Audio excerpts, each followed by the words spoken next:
Do you remember Land of the Lustrous? You know, the one where everyone banged on about how great the sounds were, how stunning the music was, how breathtaking the visuals were, and how it is a shining beacon for all future CGI shows to follow forever.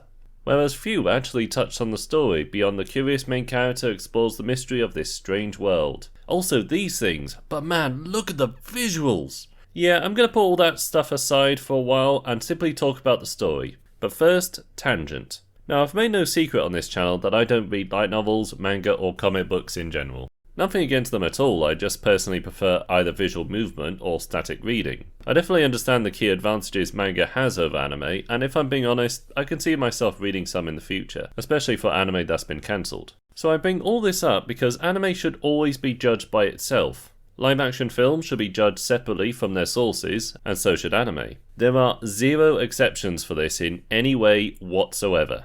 Overlord, I'm looking at you.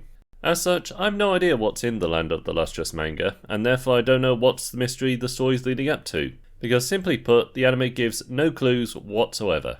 Honestly, it seems to be doing its best to keep piling on questions without regard to answering anything at all. Is this Earth? Who are the Sky Ghosts? Why are they constantly attacking? Are there other islands? How did Cinnabar get the poison curse thing? Why did the Sky Ghost drop the Snail Princess onto the school? Why did it immediately eat Phos? Oh, because they were secretly working together. Okay, why didn't they coordinate their attacks then? How come this hasn't happened in the 2,000 years they've been around? How did the Sky Angels capture this massive ocean thing? Can they spawn in the water? Do they actually come from the moon? Who's the monk boss? Is he also a crystal? What's his connection with the Sky Angels? Why is he so friendly with this one? What the hell is this thing anyway? Why are the girls so friendly with it after fighting Sky Angels for millennia? Why is the lightest sword so heavy in one scene, then light in the next? Is there anything the anime's going to explain? Well, tell a lie, they do explain the Crystal Girls are humanity's bones, the fish snail people are humanity's flesh, and the Sky Angel ghost things are humanity's soul. Well, now it's perfectly clear. Okay, the anime is clearly centered around this unique strange world and its otherworldly creatures. The mystery of the show is the world itself, and therefore it can be vague in its interpretation, particularly as the most of the characters only know of this world. To them, this is all normal, so why question it? To a point. Yeah, all 28 Crystal Girls seem to know absolutely nothing of their world, despite some of them living for thousands of years. It's only until Phos came around did any of them bother to ask a question. Even then she did it because she got bored and was useless at everything else, despite literally being 300 years old. Ah, but you see, she's so incredibly fragile and doesn't have this poison ability, so she can't possibly fight. It's a shame then they introduced another character that was even weaker than Phos, but can actually fight. When they did that, they really highlighted just how pathetic Phos has been.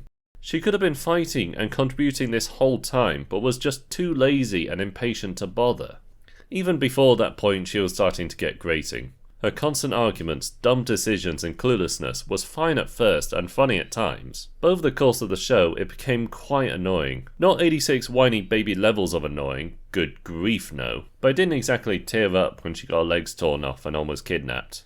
You know, if she did get captured and the point of view switched to another character, I think that would have been much better narrative-wise. It would have upped the stakes dramatically to show the very protagonist herself suddenly disappear, and it would have allowed the audience to really engage with the remaining crystals. Currently, however, they've captured at least one before the show, and later another we barely got to know. I'm not invested in this never-ending war is my point. For over 2,000 years, the Sky Angels have been attacking the island for every single day, and only now have they changed their tactics. Again, I understand it's part of the whole mystery with the world, so I can't make a definitive conclusion on them yet, but they don't come across as this massive threat. Perhaps it's simply how mundane they come across. Oh, the Lunarians are at it again. Ah, what a bother. Okay, let's go deal with it. Or perhaps it's the fact the monk guy is so unbelievably powerful the Sky Ghosts don't stand a chance. Or perhaps it's because all the Crystal Girls can be put back together, even if they get completely melted, so there's not a trace of permanent loss. Speaking of characters, despite the main one having as much sense as a puppy with a long stick, most of the cast are good. Their personalities are very clearly expressed, and you can swiftly gather some of their relationships. Still doesn't explain why none of them bothered to question anything for the many hundreds of years they've been on the island. One of them later says everyone put their faith in their boss, and therefore won't question anything, while another says the truth might be worse than ignorance. But considering everything, neither argument doesn't go anywhere near far enough to satisfy this. Okay, I've complained a fair bit now, but I do want to emphasise that so far, it is an alright show. It's clearly a setup for a major conflict between the crystals, along with the mystery of the world. Speaking of, while nothing's been resolved, how this world is brought across is good. Not great, but still good. Oftentimes, the anime will let the visuals tell the reader how things work, or even use the Pope in the Pool technique, i.e. the characters emphasise something shocking to them, allowing exposition to be sneakily given to the audience. I say often because the rest is done via characters blatantly explaining stuff the other characters should already know. How their bodies work, Cinnabar's poison, how winter works, etc, etc. Kind of reminds me of another scene, funnily enough. I understand a lot of exposition needs to be brought across to introduce this bizarre world, but there are better ways of delivering this. And again, the anime really tied itself in a knot by having Phos be 300 years old and be so unaware of any of this. For the most part though, the elements of the world are brought across well, and since we don't have the answers yet, I frustratingly can't say whether they work or not. Although I can make a safe guess this raging ogre Skyghost thing, suddenly turning into a bunch of fluffy puppies the crystals find cute, doesn't make any kind of sense. Needless to say, however, the world brought across is gorgeous. The level of detail in pretty much every scene is absolutely stunning. I mean, just look at the minute detail. Then the camera work, mwah! The character movement flows seamlessly, the sounds absolutely delightful.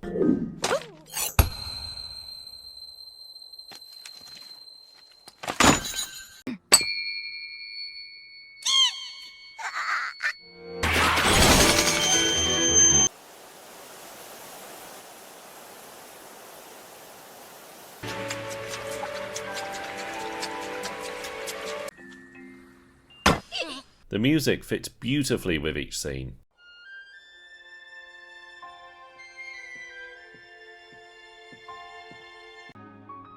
Oh.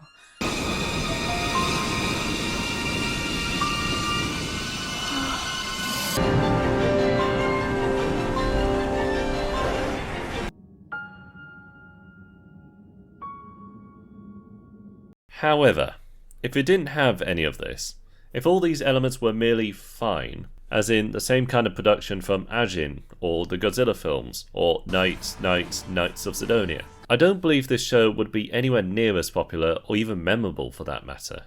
Again, Land of the Shiny is alright. None of the mysteries have been answered, the protagonist was annoying for most of it, and the cluelessness of the characters is staggering. However, it's all incredibly unique, the bizarre nature of the world is very intriguing, and I truly believe the story has a lot of potential moving forward. Curiously, that's very similar to what I conclude about Kana of the That's Not How Snow Works see. Guess I know what I'm reviewing next time. So yeah, after all that, I recommend Island of the Clueless Rocks, beyond the pretty animation. And now, what Amethyst means in the insane world of crystal healing. It's known for its ability to enhance intuition, power up your gifts, and generally help you with second sight, remote viewing, assist one in finding clarity. It's a go-to stone for anyone trying to kick an addictive behavior. It's also used or worn to clear your personal aura. It will wrap you up and ward against evil, psychic attacks, assist you in performing healing on other people. You should sleep better and you should start remembering more of your dreams. It helps us release the fear and worry associated with change. It also gives us courage. You will soon see your plants respond and the soil seemingly becoming fertile again. Your pets have forgotten about this once no-go zone. Amethyst enables creativity and expression of emotion. Amethyst is also known as nature's vibrational tranquiliser. It assists the transmission of neural signals throughout the brain. Is an excellent choice for calming the neural impulses in the brain.